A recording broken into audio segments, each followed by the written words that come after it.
계속해서 3인의 전략 이어갑니다. 오늘도 이번 주 특집 방송 관계로 2인의 전략으로 진행합니다. 포스원의 하창봉 팀장 나오셨습니다. 안녕하세요. 안녕하십니까.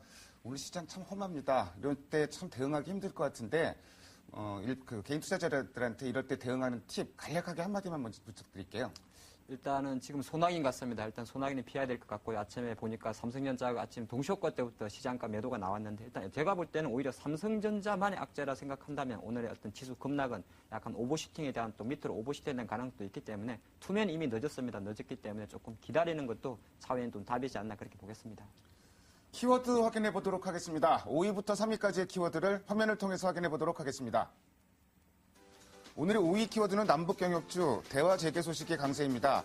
남북경협 관련주가 일제히 강세를 보이고 있습니다. 남북 간 대화가 재개된다는 소식이 강세 요인으로 작용하고 있습니다.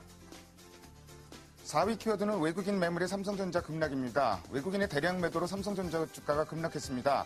관련 내용과 시장에 미칠 영향에 대해 알아봅니다.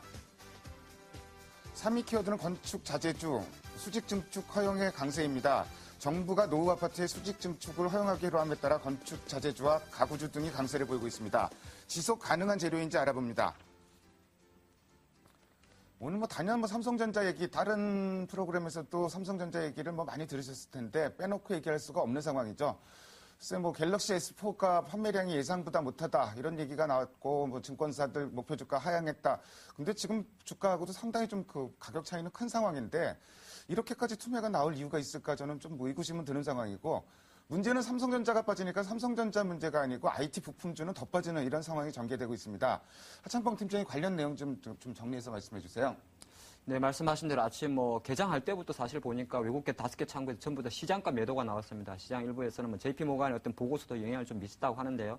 보고서 내용은 다른 것이 아니라 삼성전자 현재 올해 갤럭시 S4가 갤럭시 S3에 대해서 판매량 속도적인 측면에서 좀 둔화되지 않느냐 그런 이야기가 나오는 것이고 전반적으로 사실 이런 이야기 자체는 항상 삼성전자라든지 IT를 바라보는 누구나 전문가들은 예견하고 있던 내용이었습니다. 과연 포스트 스마트폰, 포스트 갤럭시는 뭘까에 대한 고민이었다는 거죠. 실제적으로 삼성전자 같은 경우도 갤럭시 S3 이후에 계속적으로 S4, 지금은 갤럭시 노트 3까지 나옵니다만은 시장에서는 어느 정도 이 스마트폰 시장 자체가 특히 하이엔드급이라 그러죠. 중국산 저가 핸드폰이 계속 치고 올라오니까 하이엔드급, 비싼 고가의 핸드폰 시장 자체가 어느 정도 정체되지 않겠느냐 그런 우려가 좀 나왔는데 그러면서 아침부터 많이 빠졌다 생각하는 거는 제가 판단할 때는 약간은 글쎄요 음모론이라는 표현은 좀 그렇습니다만은 최근에 상당히 삼성전자 쪽으로 뱅가드발 물량 축소되면서 분위기 좋은 상태에서 일시적으로 외국계 정권사의 목표가 하향은 약간 단기 악재지 않나 이런 말씀을 먼저 결론부터 드리겠고요.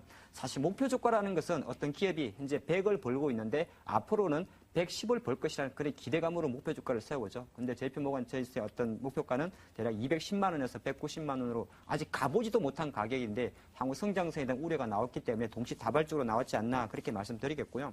중요한 거는 또 피치에서도 또 한 번 더 찬물을 얹은 것 같습니다. 신용평가에서 피치는 삼성전자의 시용 등급에 대해서 지금 A 정도를 받고 있는데요. 더블 A로 올릴 생각이 없다 이런 말을 했습니다. 그 말은 실제적으로 JP모건 체이스의 어떤 분석 보고서 일맥상통하는 흐름인데 실제적으로 스마트폰 시장에 대한 포화론도 좀 있습니다만은 삼성전자 같은 경우는 IT 하드웨어 쪽, 반도체나 디스플레이, 스마트폰 쪽에서 너무 경기 민감한 데 집중돼 있지 않느냐. 그런 상태에서 경기가 돌아서는 데 대해서는 좀 의구심이 있기 때문에 굳이 무리해서 삼성전자의 신용 등급을 올릴 생각은 없다. 그러니까 올릴 생각 없다는 것 그 자체가 조금은 삼성전자의 태클이 그렇다 그렇게 보겠습니다. 그런 관점에서 봤을 때요. 지금 삼성전자 오늘 많이 빠지는데 글쎄요. 어느 정도 외국계 오늘 코스피 시장에 거의 80% 이상이 삼성전자 효과라 볼 수 있을 것 같은데요. 이렇게 많이 빠진다면 삼성전자는 실제적으로 약간은 당분간이 될 것 같습니다. 주가의 지지선은 145만 원 정도가 1차 지지선이었는데 그것이 약간 붕괴되는 흐름을 보였기 때문에 기술적 반등이 나온다 그래도 한 번 더 되밀릴 수 있기 때문에 삼성전자에 대해서는 조금 부정적으로 조금 더 기다려보는 전략이 어떨까 싶습니다. 그렇게 보는 게 좋을 것 같고요. 중요한 건 우리 개인 투자가들의 마음은 삼성전자 아니죠. 물론 삼성이 있습니다만은 오늘 스마트폰 카메라 모듈 애플 PCB 거의 10% 이상 급락했는데 그건 그런 것 같습니다. 이거는 사실은 오늘 일부 정권사에서는 역시나 IT 삼성전자로 편중이 많이 된 종목보다는 매출처가 다변한 종목들 아니면 소프트웨어 업종에 관심을 가지라고 이야기를 하는데 사실은 전체적으로 삼성전자 주가가 조금 힘들다면 이 종목들도 힘들 수 있다. 하지만 옥석 가리긴 나올 것 같습니다. 그것은 바로 어떤 흐름이냐면 삼성전자의 주가가 아침에 너무 급하게 빠졌기 때문에 개별주들이 그 시장가 매도가 나온 것이 많고요. 지금 5장 접어들면서 어느 정도 차기 자리매김을 하는 것은 그 중에서도 예를 들어서 매출처가 뭐 LG라든지 다변화된 종목이나 아니면 조금 전에 그 메리츠 종금증권에서 말씀하셨던 결제 회사들이라든지 소프트웨어 회사들은 실제적으로 약간 오히려 상대적 수혜도 예상되기 때문에 현 시점에서 제가 볼 때 실제적으로 삼성전자라든지 삼성전자에 집중된 IT 종목들은 섣불리 매수는 금지할 것 같고요. 하지만 하반 경쟁이 조금 보인다면 실제적으로 IT 부품주 내에서도 뭐 소프트웨어 업종에 대한 관심은 좀 필요하지 않나 그렇게도 보겠습니다. 삼성전자는 일개 종목이 아니고 하나의 시장입니다. 그렇기 때문에 삼성전자가 빠지는 거는 그 자체로서 상당히 전체 시장에도 부담을 안길 수밖에 없는 상황인데요. 물론 IT 부품주, 옥석 가리기는 뭐 반드시 필요한 상황인 건 틀림없는 것 같습니다. 건축, 자재주 관련주들이 오늘 강세를 보이고 있습니다. 수직 증축을 허용했다. 뭐 안전성 논란도 좀 있긴 있는데 어쨌든 뭐 최종적으로 허용을 하기로 했다. 이러면서 건축 자재라든지 뭐 가구 관련주 이런 쪽이 좀 올라오고 있는데 뭐 시장이 워낙 밀리다 보니까 상승 탄력은 그렇게 강하지는 못한 편입니다. 자, 이게 좀 연속성이 있는 재료로 봐야 될지 어떨지 좀 판단이 필요할 것 같은데요. 참고원 팀장은 어떻게 보십니까? 네, 말씀하신 대로 지금 말씀하신 뭐 건축, 정축 관련 종목들이 아침에 상당히 좋았다가 지금 시장 분위기 때문에 약간 증강후약으로 밀리고 있습니다만 결론부터 말씀드리면 리모델링 관련이라든지 건설 기자재 관련 주들은 실제로 건축 기자재 관련 주들은 장기적 관점에서는 우상향할 것이다. 그렇게 먼저 결론을 내드리겠고요. 국토부에서 나온 이야기를 좀 리뷰해 보니까 역시나 노후 아파트에 대한 리모델링 3층까지 증축하는 데에서 허용을 한다고 합니다. 통계된 데이터를 보니까 뭐 수도권 전국 합쳐서 각각 한 200만 가구, 390만 가구 정도가 이 대상이라 그러니까 그 시장 자체, 리모델링 시장 자체가 좀 커질 수 있다 이런 이야기를 하는 것이고요. 건설에서는 그렇게 보면 뭐 리모델링 하니까 건설 회사들도 좋겠네 이렇게 볼 수도 있습니다만은 또 조금만 더 뒤집어서 생각하면 건설사 입장에서는 사실 리모델링을 하게 되면은 당연히 공사 수주가 증가하겠죠. 하지만 오히려 또 큰 그림을 봤을 때 신축 아파트라든지 재건축 또는 재개발 시장에는 오히려 약간 침체될 수 있는 가능성이 있기 때문에 수혜주를 뽑으라 그랬을 때는 실제적으로 오늘 시장에서 그대로 표출된 대로 뭐 LG 하우시스라든지 KCC라든지 한생 같은 뭐 단열 내장재, 기능성 창호재 아니면은 실제적으로 주방 욕실 기구 업체가 실제적인 수혜가 된다 그런 말씀드리겠고요. 이 종목들이 오늘 실제적으로 국토부에서 이거 어저께죠 6월 5일 날 허용됐다고 해서 뭐 앞으로 계속 지금부터 앞으로 이 업종에 대한 전망을 예측하는 건 좀 무리가 있습니다. 왜 그러냐면 해당 지금 이 종목들의 최근 한 1년 동안의 흐름을 보면 계속 우상향하고 있었습니다. 우상향하고 있었던 것은 사실 국토해양부에서 이것을 허용할 것이다. 그런 기대감으로 우상향한 것이 아니라 계속적으로 최근에 경기 침체 때문에 건설 경기가 불황이었고요. 그런 과정 속에서 리모델링에 대한 수요가 실제적으로 정부의 발표 이전부터 증가하고 있었기 때문에 이미 주가들은 사실 이러한 호재성 재료보다는 장기적 트렌드로 우상향하고 있었다. 그렇게 좀 볼 수가 있습니다. 그래서 주가는 현재 수준의 주가는 사실은 이 정축 호황에 대해서 일정 부분 선반영되어 있다고 민지 말씀을 드리겠고요. 향후 전략에 대해서는 사실 뭐 탑은 LG 하우시스가 되겠죠. 아니면 장우지 쪽에서 KCC나 남은 가구 인테리어 한생 같은 종목이 있는데 이 종목들은 지금 시장에서 약간 뭐 고고권에서 조정을 보이고 있는데요. 제가 판단할 때는 장기적 관점에서 약간 내수적 관점으로 접근한다면 추격, 그러니까 이슈가 나왔을 때 추격 매수하기보다는 좀 빠질 때 오히려 매수하셔서 좀 장기적으로 롱런해서 가져가면 어떨까 싶습니다. 건축 기자재 일단은 흐름 자체는 장기적으로 뭐 긍정적으로 볼 수가 있는데 역시 뭐 이런 뉴스 뭐 선반영된 부분이 있기 때문에 뉴스가 나왔을 때 쫓아 산다 이런 부분은 조금 무리한 매매가 아닐까 좀 이런 판단 저도 거기에 좀 공감을 합니다. 다음으로 오늘의 2위 키워드를 화면을 통해서 확인해 보도록 하겠습니다. 오늘의 2위 키워드는 급락하는 달러화입니다.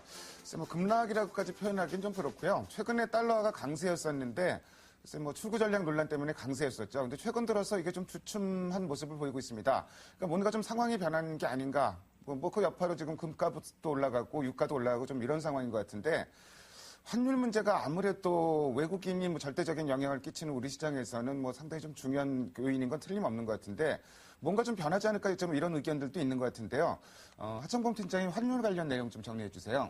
네, 말씀하신 대로 뭐 최근에 보면은 계속적으로 미국의 경제지표 호재이 나오면서 달러화는 유로화라든지 엔화에 대해서는 상당히 강세 기조를 이어왔습니다. 하지만 지난주부터 이번 주 오늘까지 실제적으로 그 흐름이 일시적으로 바뀌었는데 일단 유로화에 대해서는 지금 달러가 철저하게 약세로 돌아왔었습니다. 즉 유로가 강세를 보였다는 거죠. 그러다 보니까 유로 달러 같은 경우 1.3200까지 올라갔는데 아무래도 뭐 여러 가지 이야기가 있을 수 있습니다만은 지난 20일에서 드라기 총재 같은 경우에 유로존에 추가적인 경기 부양이 없다는 발언을 하면서 본질적으로 유로화는 엔화는 급등을 했고 상대 통화를 할 수 있는 달러는 조금 강세로 전환됐다, 약세로 전환됐다 볼 수 있을 것 같습니다. 그런 와중에 사실 달러의 향방을 가장 결정적으로 상반기에 많이 좌지우지했던 것은 바로 엔화의 흐름이었는데 엔화가 오늘 폭락을 했죠. 엔화가 강세를 보였다는 것은 또 거꾸로 봤을 때 상대 통화인 달러와는 엔화에 대해서는 또 강세를 보이는 상당히 복잡다단한 흐름을 좀 이어갔다 그렇게 볼 수 있는데 중요한 것은 교환 미국 같은 경우는 계속적인 양적 완화를 해주면서 미국의 달러 약세 기조를 이어왔습니다만은 최근에 어떤 상반기 정도에서는 그런 달러 약세 기조가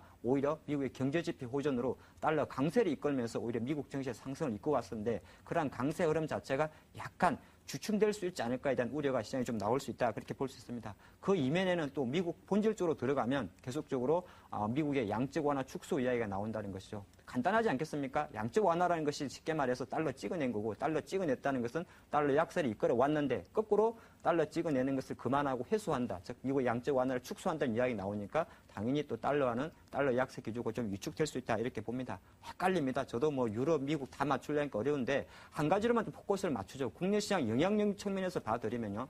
솔직히 국내 기업들의 어떤 환율의 영향들은 엔화의 흐름이 상당히 좋습니다. 저는 여기에만 좀 포커스를 맞추고 싶습니다.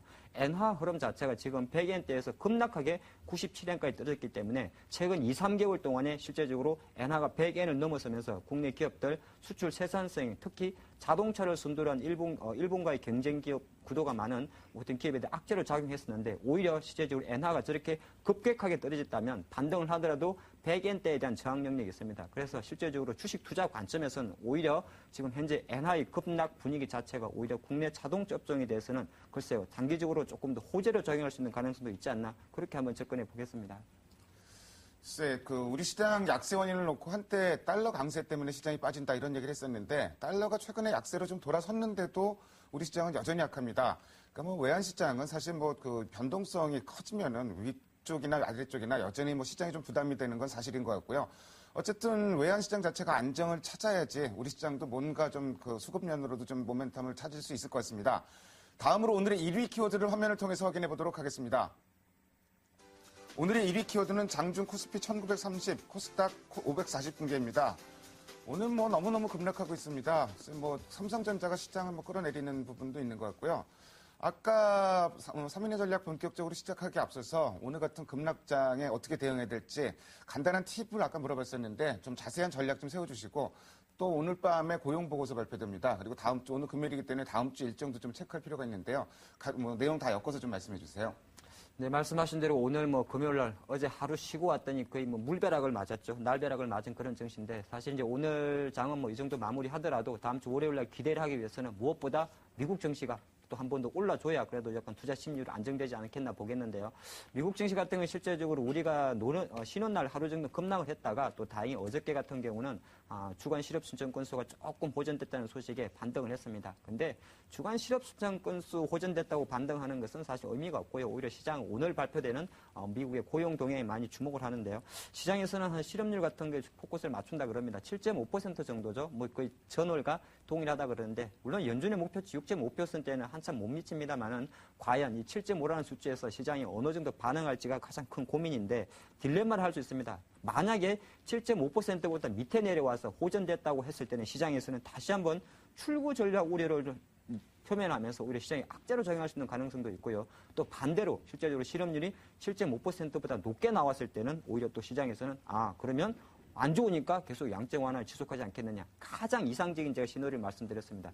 그런데 만약에 미국 증시를 참여하는 시장 참여자들이 오히려 실업률이 안 좋아진 거에 대해서 계속적으로 양적 완화했는데 니들 별거 없네? 실효성 의문까지 해버리면 이것도 또 악재로 갈 수 있다는 겁니다. 그래서 저는 솔직히 예측은 못하겠습니다. 과연 미국 시장에서 발표되는 실업률에서 미국 증시가 어떻게 반응할지 여부가 상당히 좀 중요하지 않겠나 그런 말씀 드리겠고요. 국내 시장으로 들어오면 제가 생각할 때는 오늘 장의 어떤 1935라는 포인트는 시가총액 비중 20%를 차지하는 삼성전자만의 좀 장사지 않나 그렇게 봅니다. 오늘 업종별 보니까 다 빠졌으면 이해를 하겠어요. 그래서 이해를 한다는 거는 기술적 분석으로 좀 접근하겠는데 삼성의 영향이 워낙 컸기 때문에 오히려 제가 판단할 때는 뭐 어느 정도 주요 기술적 분석으로는 주요 지지선 이탈했습니다만 크게 나쁘지 않다. 그리고 코스피는 1935포인트는 60주선입니다. 그래서 어느 정도 지지력이 나올 수 있는 선이고요. 코스닥은 기술적으로 535포인트는 121선이기 때문에 뭐 기술적으로만 놓고 봤을 때는 반등은 나올 수 있다. 그렇게 미리 말씀을 드리겠고요. 올라온다 그럴 때는 저는 이런 생각이 들었습니다. 뭐가 올라올까 생각을 해봤는데요. 지금 삼성전자가 빨리 올라오기는 좀 힘들다는 건 누구나 알겠죠. 그러면 우리 투자가분들은 지수는 반등을 하겠는데 빨리 올라갈지는 모르겠다. 그러면 두 가지 종목은 피하셔야 됩니다. 첫 번째가 삼성전자, 두 번째가 코덱스, 레버리지 같은 지수에 베팅하는 종목이요. 하지만 지수는 천천히 하반 경직을 보인다 했을 때는 역시나 오늘 같은 장에 강세를 보인 종목이 있습니다. 그것은 바로 자동차라든지 금융주 같은 섹터였다는 거죠. 그래서 결론적인 관점 말씀드리면 코스피 쪽에서는 삼성전자의 주가는 실제적으로 종합주가지수와 같이 연동해서 곡시기만 보시면 좋을 것 같고요. 업종별로 들어갔을 때는 자동차라든지 자동차 완성차, 즉 엔화 강세 수혜주를 할 수 있는 종목에 좀 포커스 맞추시고 코스닥으로 넘어갔을 때는 아까 거의 같은 맥락이 될 것 같습니다. IT는 철저하게 소프트웨어 업종으로만 당분간은 좀 접근해야 되지 않나 그렇게 보겠습니다.